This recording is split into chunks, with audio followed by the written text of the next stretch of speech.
Il faut qu'aussi nos dirigeants, je ne parle pas d'Alassane, nos dirigeants politiques aussi soient un peu sérieux. Vous êtes opposant. Pourquoi vous ne parlez pas du président Alassane Non, Ouattara? Alassane, il est président de la République. Lui, à la rigueur, il s'en fout. Il déroule sa batterie. Surtout qu'il sait qu'en face, il n'y a rien. Mais à la rigueur, même, j'ai l'impression qu'Alassane se moque même des opposants. Regardez, il confie le truc à certaines personnes. On vient, on lui dit ceci. Après, notamment, probablement, il enlève un peu d'argent. On fait une règle de 3 bizarre pour donner à certaines oppositions. Pourquoi le FPI produit même? Parce qu'il y a une règle de 3 qui lui permet de donner de l'argent. Le parti de Gbagbo ne peut pas avoir l'argent parce qu'ils n'ont pas de représentativité. Comme le président sait faire bien les choses, c'est quand même le Woody. C'est son ancien allié républicain. Mais il lâche un peu de trucs. Je regarde ça comme ça. Il lâche un peu de trucs. De l'argent, et on lâche de l'argent. Mais pourtant, il a dit qu'il n'a pas encore eu ses émoluments comme non, cela est dit par les émoluments, c'est quoi? Les émoluments. Ouais, pour un ancien chef d'État. Non, mais il faut que le président démontre qu'un ancien chef d'État qui est parti à La Haye, il faut que juridiquement, on démontre que les années passées, même s'il n'est pas inculpé, mais n'oublie pas que du côté national, il y a un petit truc qui se passe. Il faut que la justice, qui a déjà donné son verdict, et le président doit signer aussi un papier pour dire que, bon, on peut le laisser. Mais il y a La Haye et il y a la Côte d'Ivoire. On peut être inculpé à La Haye et ne pas être inculpé à la Côte d'Ivoire, vice-versa. Monsieur Ndiako, je vous dis, là, il a droit à des émoluments. Mais pour le moment, comme il n'a pas droit aux émoluments parce que dans la justice ivoirienne... Et pourtant, c'est stipulé dans la Constitution. La Constitution, oui, mais dans la justice ivoirienne, il est encore inculpé sur quelque chose. Oh. On ne va pas revenir sur ce débat. Non, il faut revenir sur ce débat tant que le président n'a pas pris un décret dans ce sens. Vous savez. Mais à quel moment, avec le président Alassane Ouattara, on va arriver à évacuer ce sujet fâcheux-là? Chaque chose a son temps. Mais il y a le comportement même des uns et des autres d'abord. Quand vous arrivez dans une république, on vous dit que via le gouvernement, vous devez tenter d'avoir un programme. Vous faites fi du programme. Non, je dois arriver un jeudi 17 ou 18, je sais pas. Il y a une foutaise quelque part. Il y a eu l'insécurité à l'aéroport. Il y a eu ceci, cela. Vous n'avez pas vu ça? Entre l'autre qui dit bonjour et puis dégage. Mais ça peut pas se passer si la sécurité de l'État, le protocole de l'État, ça l'était amené. C'est vrai, c'est un ancien président. Il y a un comportement, il sera traité comme un ancien président si l'État ivoirien se mêle à son accueil. Il faut bien qu'on se comprenne. Hein. Il est un ancien président, il est accueilli comme un ancien président, il est jugé comme un ancien président, et il a le droit au tapis rouge comme un ancien président. L'autre, il a bientôt 70 ans, je parle d'Afin Guessan. L'autre, je crois un peu moins, à 5-10 ans près, je parle de Mabit Ouakkos.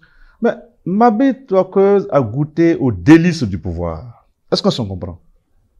On s'entend bien, je vous suis. Hein. Il a été pendant de nombreuses années ministre. Donc, voilà, ça c'est Mabit Ouakkos. Afin ne peut pas être président de la République seul avec son parti. Mabit Ouakkos l'est moins. Afin Guessan, il vaut peut-être un peu moins d'1%. Je m'excuse. Hein. Mabit Ouakkos peut monter à 2-3%. Mais il était en train de monter quand maintenant il a rabaissé, on va dire 2%. D'ici la présidentielle, il peut monter tous plus 2, aller à 5%. Et il faut reconnaître aussi que Mabit Ouakkos, il n'est pas que de l'Ouest, vraiment, il essaie de titiller Adim Boko, c'était lui. Vous voyez ce que je veux dire? Donc, alors, ils ont vu que seul il ne peut pas. Dès lors, on leur fait des approches. Mais ils doivent saisir cette chance pour venir devenir ce qu'ils étaient. C'est pour ça que Mabit Ouakkos, il va, il vient, il va, il vient, il va, il vient. Et j'espère qu'il va rester définitivement là, parce que on ne peut pas... Il y a ses militants aussi. Voyez-vous, il est parti, notre frère, comment il s'appelle, Tchabwa est resté.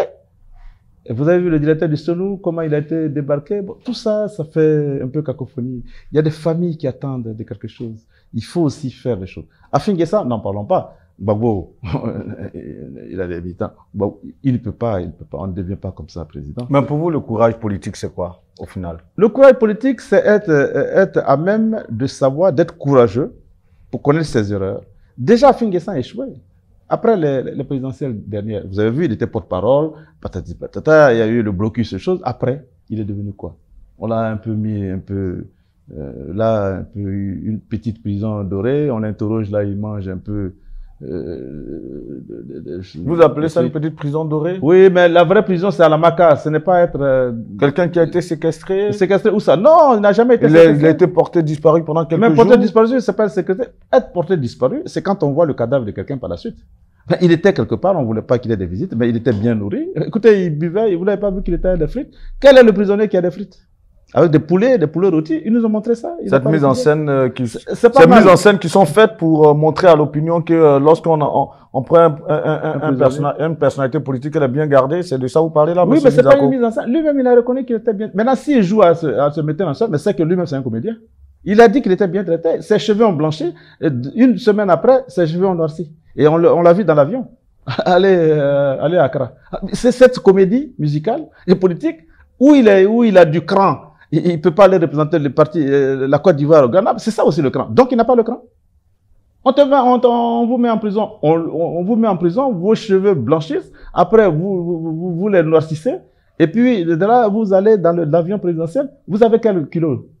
Et puis, n'oublie pas quand même. Il a sa femme quand même. Hein, je m'excuse. Il a sa femme d'été.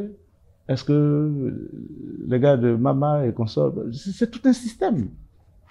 C'est tout un système que moi je vois. C'est ça l'Afrique. Et c'est cet amalgame-là que je ne veux pas voir.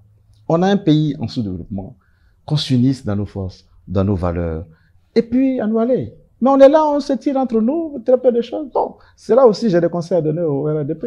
Par la suite, quand vous voulez. Avant qu'on en arrive au RHDP, si on doit vous définir comme homme politique, vous êtes quoi? Réaliste? Vous moquez de la souffrance des autres? Ou, selon vous, on devrait vous définir comment? Non, je ne suis pas un homme politique à grand coefficient. Je ne peux pas me moquer, quand même, du peuple. Je suis ici aussi. Non, pas du peuple. Vous moquez de la souffrance de certains leaders politiques, par exemple. Les leaders politiques ne souffrent pas. Quel est le leader politique qui souffre? Afin que ça ne souffre pas. Il a de l'argent, sa femme a de l'argent. Vous voyez l'épisode de Cacao Café? Mais ça se fait. Il y a de l'argent. Ces deux personnes ne souffrent pas. Je vais